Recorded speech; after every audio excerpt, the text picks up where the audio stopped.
Alright, welcome back now. So, because I'm bored and lonely, and it's Friday night, and it's about negative 32 minutes from sunset, let's pull the engine and start to pull the engine and transmission out of this car, because I've been meaning to do that now for, about longer than I've been alive. So, we're going to start today, but I do not have an engine lift here right now. I can get one, but I would like to just get as far as I can tonight. First thing tomorrow morning, lift it up out, get it out of the way, and then that gives me time tomorrow to move this car because this garage is not very big. It has a car here, a four-wheeler here, toolboxes and shelves. We got about 3 feet of room to work with, so I'm going to get the car outside again, but I would like to get, we have to get the engine transmission out first. The main reason we're doing this is because it has a bad rear main seal. Like, it's pretty bad. So we need to fix that, and then after we fix our rear main seal, I do want to put I would like to put a mild cam in it. We're going to see exactly what that will be. I'm not even quite sure yet. I probably can't afford any decent heads, so we'll probably keep stock Chevy heads. And throw on like a new Edelbrock intake or something like that, a new distributor. Just have a couple small things go on. And fix any other leaks that we have. There's no dipstick to the car right now. Just, I've been praying a lot, basically. And we got to fix that. There's a couple other transmission, I think, leaks still. There's a lot of small things that need done. I want to repaint the engine, repaint kind of a little bit of the engine bay. And this is the perfect time to do that. So we're going to start that now. And welcome back to the Antique Geek Garage. Thank you, guys. Oh, I'm ready for this one. I've been waiting a while.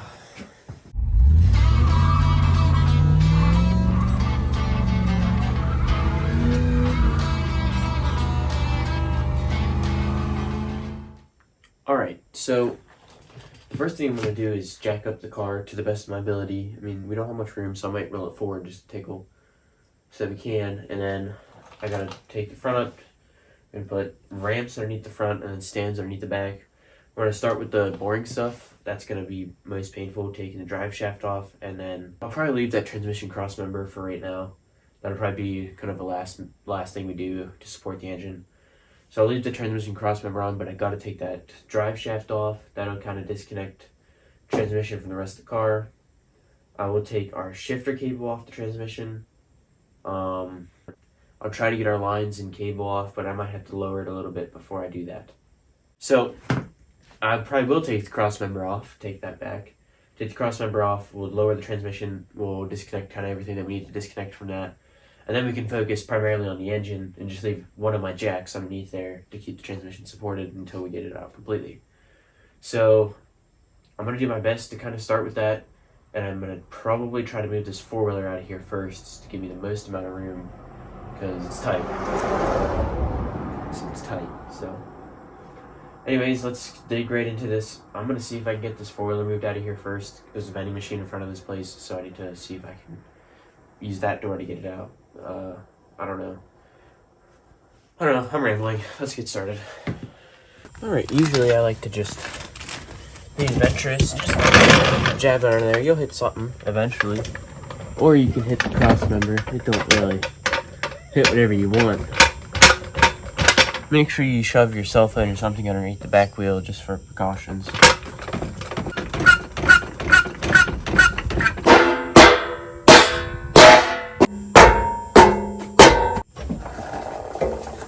Usually if we're going back underneath here, I'll just jack right up off the differential. But make sure you got some for spacer rubber pad or something so you don't crack it or scratch it up. This jack has a rubber pad right at the end of it, so it's nice.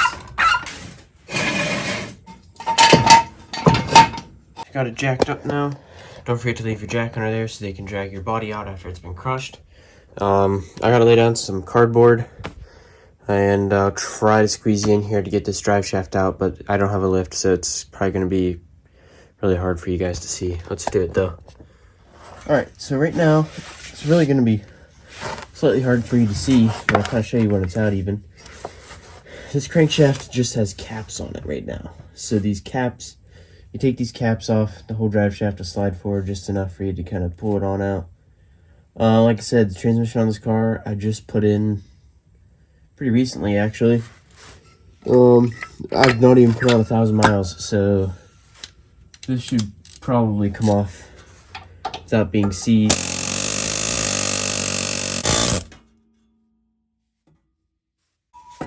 Just like that. Then just pull straight out, but have a catch pan underneath. You'll probably lose a little bit of fluid. Gotta start disconnecting other transmission stuff.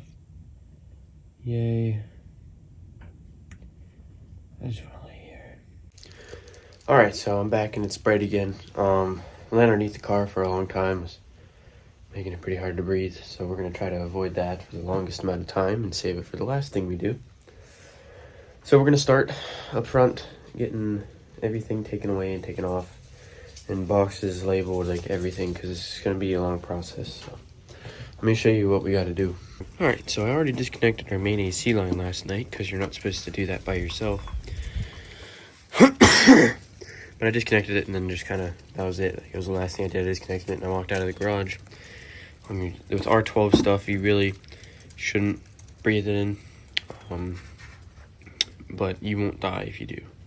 At least in small enough quantities in a car. This was also extremely low pressure because it's leaked probably almost all of it out. It wouldn't even engage the pump if you had it running. It was so low. So, sorry about my voice. I sound like a horse. But I almost forgot every good maintenance session to start with the battery on the charger anyway, but it's not on the charger yet because I'm just going to pull it out. It doesn't even have a... Yeah, I know. I got to take the whole cooling system out, air conditioning out, which is okay. I was just going to cap this off anyway for another day, like another year, rather. I don't want the AC right now. And then we got to get like heater core, distributor needs to come off. I'm going to take the carburetor off. A bunch of small things that are just going to make this a long process. Hoses, fuel pump, like all that stuff. But yeah, might as well get it started now, and hopefully maybe by tonight we'll be ready to pull this out. But I got to fix another customer's car, so we'll see. It's going to be dicey, but we might as well get started.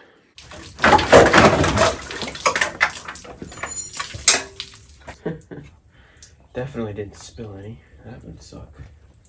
Well, let's start getting stuff out of here. So, got a couple more small things off.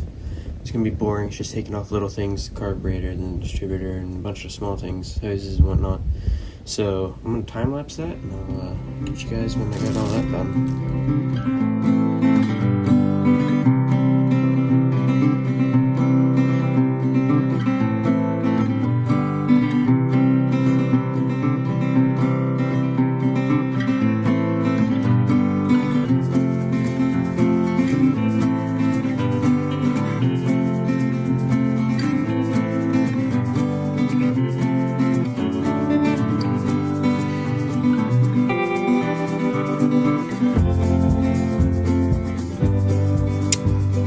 Alright, so I've been tinkering away on this thing here for now a long time. Actually, right around 2 hours-ish. So, we got it. The engine is completely ready to come out. Just gotta disconnect everything for the transmission.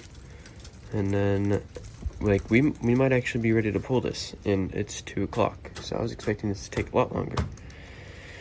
So, one thing I will say is your manifolds, take your time. I had no issues with these. I didn't snap any bolts off or anything. These actually both sides came off pretty well. Just be very patient. Just like as soon as you crack it free, go back and forth a little bit and then take it the whole way out, because trust me, it'll save you a lot of time and trouble instead of like snapping one. I checked all of our wirings, disconnected gauges and stuff that were on here and disconnected. This power steering pump, I can't get this line off the power steering pump and off this, either one. High pressure lines, it's stuck. So instead of just spending hours battling it, I just set it there. I probably might just leave it there for now, because like I said, once we get the engine out of here, we're going to be refreshing this whole engine bay anyway, so that'll be part of it. But yeah, just transmission right now. I even got the mount bolts pulled out already. So I cannot get this lower rat hose. I might have to fight that for a minute before I take it out. Get that out of the way, and then I gotta go get the engine lift itself. But yeah, just a couple small things underneath, and we're really close. Here's the small pile, just to label everything. So just like all brackets and stuff for the AC and power steering, distributor. Make sure you set your engine at top dead center of the compression stroke.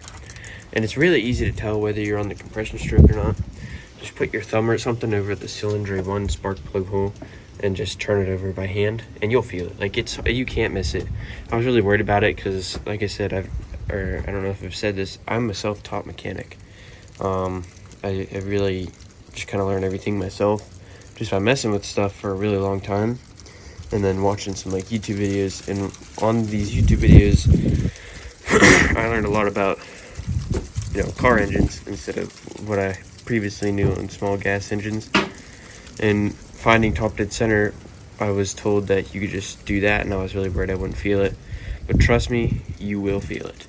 Don't be worried about it. If you're just spinning your engine by hand, you're worried you're gonna miss it. Yeah, you will. And even if you don't, you'll just be 180 out, and you'll know it right away. So you can fire. That makes it easier to put your distributor in and fire your engine right up, because now I know exactly we are at the top dead center, 0 degrees, on our compression stroke of cylinder number 1. That's a very big thing to do. Don't forget to do that. And I think that's about it. I mean, just label stuff. I have a lot of tools out, as you can see. It took about not all of those, but almost all those tools to get this all done. But I mean, it really wasn't that bad. And no big issues to report. I will probably need new heater core hoses. That one just exploded when I tried to rip it off. And yeah, let's get this finished up here soon. I gotta go into town and get our engine lift and whatnot and have you. And so this is gonna be a break for now, but it'll probably still come out tonight. Like I said, I gotta do customer's car, but this went way faster than I thought, so it might come out tonight still. So I'll catch you then. All right, so last time you saw me, it was Saturday. I'm still sick. It's Monday night. I finished up the exhaust. I finished up the exhaust on the customer's car, and now we gotta move everything on the side of the garage, including this 4-wheeler. And this is everything I took off from my car here, my car, to get this engine ready to come out. It's almost ready to come out. I just need to finish the transmission stuff. Transmission stuff I'm gonna do now, and then we're gonna get the chain hooked. I don't know if we're gonna pull it tonight. It's only 6:50 p.m. But it's like pitch black, and my garage is too small because, well, I'm poor. So I gotta take it through that door. I'm gonna take the engine out that door. I'm gonna scooch the whole way across, open up this door, and I have to have the 4-wheeler back so I can set the engine and transmission there, take the lift or the engine hoist that's right over there, put that back, have the engine sitting on the floor, have the parts either in a box organized or just moved somewhere where they're organized and I can, you know, really get to them. And then the 4-wheeler is just going to be pulled back. So there's a lot of stuff that needs to move around just to get this all to fit. And the only reason I can't take the 4-wheeler out right now is because there's a vending machine in front of this place. And the engine lift will fit through there, but the 4-wheeler won't. So to get around the vending machine, I can't do that until this car is moved. But this car isn't moving right now because, well, it won't have an engine or transmission in it. So it's probably going to sit here for a while. I do have a tractor that I can use to move it, like, out of here if I need to. But I'd like to keep it in here.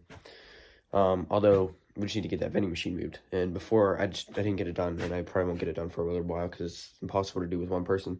But once I get some help and we move that, then I can get the 4-wheeler and everything out. But until that time, I gotta get all this stuff moved, figured out, and yeah, then we'll dig into the transmission, get the transmission done, and we'll get ready to pull this out. At least get completely hooked up, and ready to go. But I'll probably do it tonight.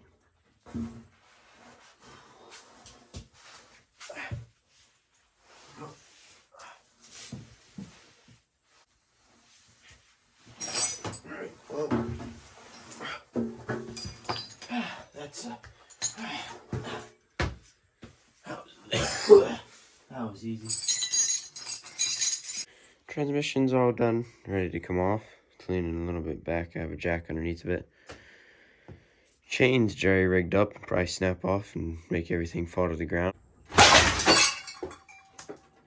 The only reason that I'm not pulling the engine out right now, it is completely ready, like everything is unbolted, it's because of the hood, and I need to get somebody to come out here to help me so I don't damage the hood. All right, ladies and gentlemen, hood is now off. That was actually really incredibly hard because I did it on myself.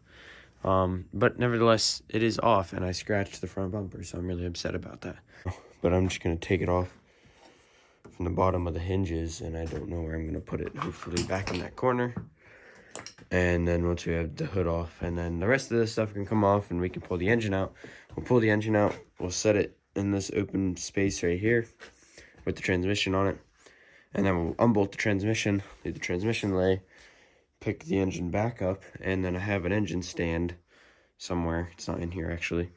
And then we'll just put this on the engine stand until we get everything in here clean and sorted out. Then we'll move the whole car outside. So that's about all the talking I can do for tonight. We got everything done for getting this engine out. The crane's ready. Everything's, like I said, just this hood, and then we're ready and we're out of here. So I'll catch you guys tomorrow, and we'll rip this engine out. I'm going to unfold this crane, get this hooked up here, and we'll see if we can yank this out and figure out what all we forgot to take off.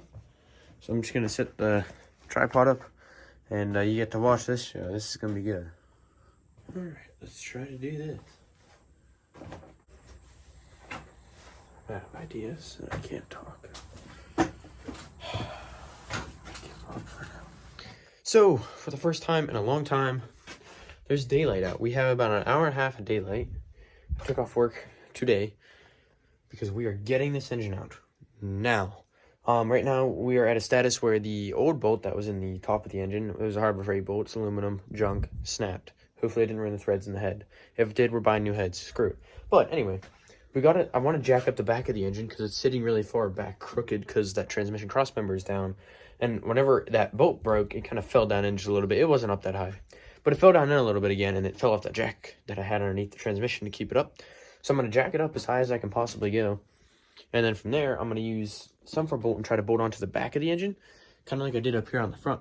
So if you look up here on the front, I used one of these that go into the side of the head. Even though a lateral is not the strength of a true bolt, I don't think I have anything long enough that is big enough that will go through into where the intake manifold screws into the head to put a chain through. So I will look again, and I will just kind of figure that out. And once I figure that out, we're going to get this thing out of here. All right, let's do this. Let's just get her down.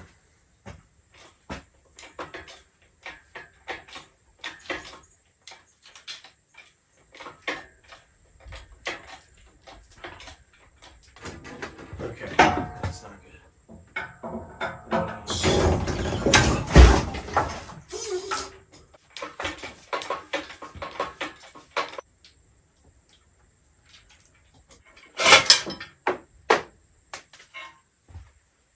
There we go. Give us a little more, I don't know, it's leverage of some kind. Yeah, so we don't flip this forward, that'd be great.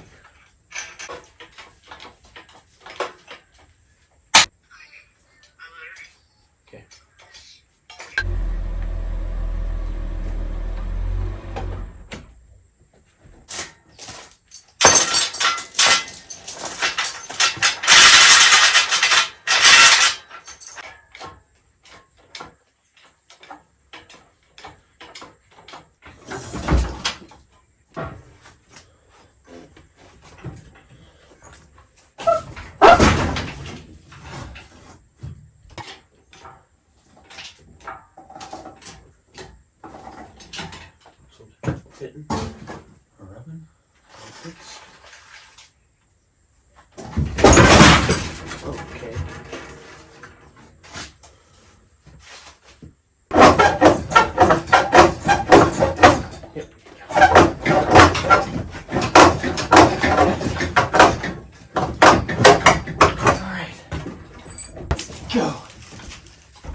for him. Yep, keep going. Okay. Okay. Oh my gosh. Oh my goodness. Well, the good news is that the engine is right there. Bad news, I have the wrong length bolts to bolt it to the stand, so it's sitting on a tire and a jack stand right there. But nevertheless, it is out. That took a really long time. I'm not sure how much of it I showed. Transmission's still in the driveway, and that's exactly what I need to tackle right now. There is like no room. There is tools, bolts, and trash and shirts and transmission fluid everywhere. Everywhere. So I need to spend probably a good hour at least, maybe hour and a half, just cleaning this place and get this all organized again. And but yeah, it I don't know what's up with the camera. It doesn't look like that. It does have grease spots on it from my hands though. But yeah, let's take all this let's clean all this up, and I'll catch you guys probably tomorrow or at the end of tonight when I have everything cleaned up. I'm not sure how long it's going to take me. It might take me a good while, so I'll catch you guys then.